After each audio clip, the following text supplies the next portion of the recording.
Hello everyone. In today's video, we will learn about inline functions in C++. What are inline functions? Inline functions expands the function's code at the point where it is called, rather than performing a standard function call, which involves jumping to the function's address, executing its code, and returning. Let's understand by using an example. I will copy the project and paste it, rename it to inline functions.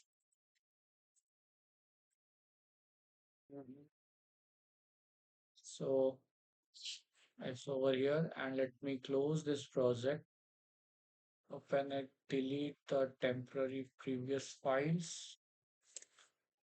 Let's go to our main function. In the main function, I will delete the previous video codes, and over here I will write an inline function and a normal function.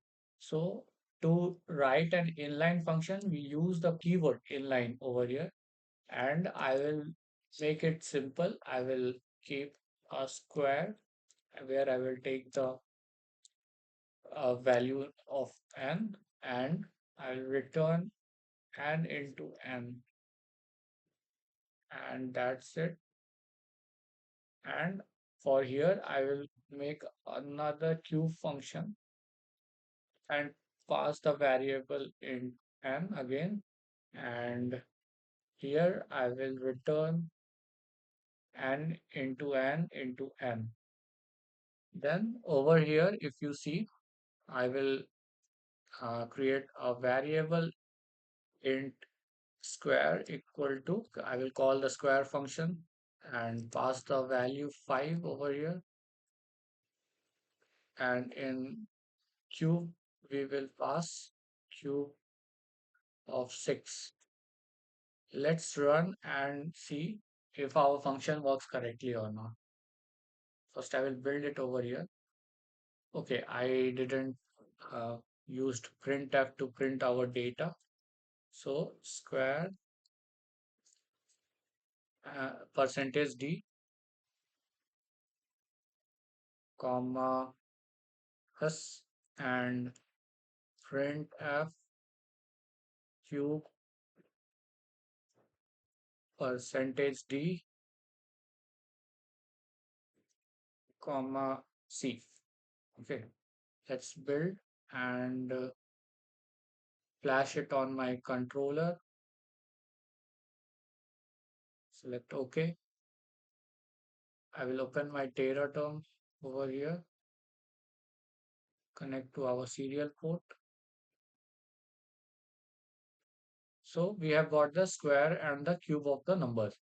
But you don't understood what is the difference between the normal and the inline function. So let's debug it.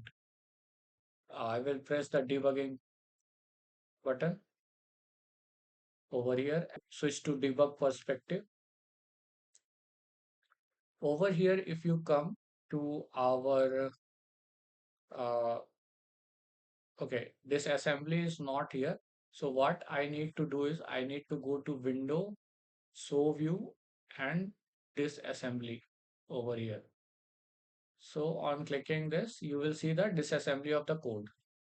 Okay, let's jump over this code, and also this over here. So if you see here, now the optimization level is set to 0. So we are able to see that what I said, that a standard function calls will involve jumping to the address of the function, means function's address, and then it will return the value. Okay, so it has jumped to the function over here. And in case of the normal variable also, you can see that it is at the address of the cube function. Okay, now what I will do is I will exit this,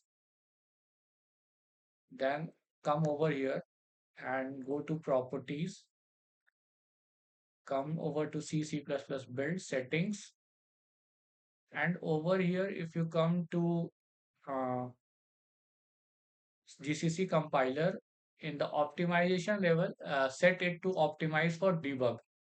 And the G++ compiler also, you can set it to debug. Apply and close. Okay. Now what here I will do is again go to our debug console. So since we have changed our optimization level, it would build and again flash it. And let's switch over here. Now what I will do is I will wait for it. Okay, now let's jump over here.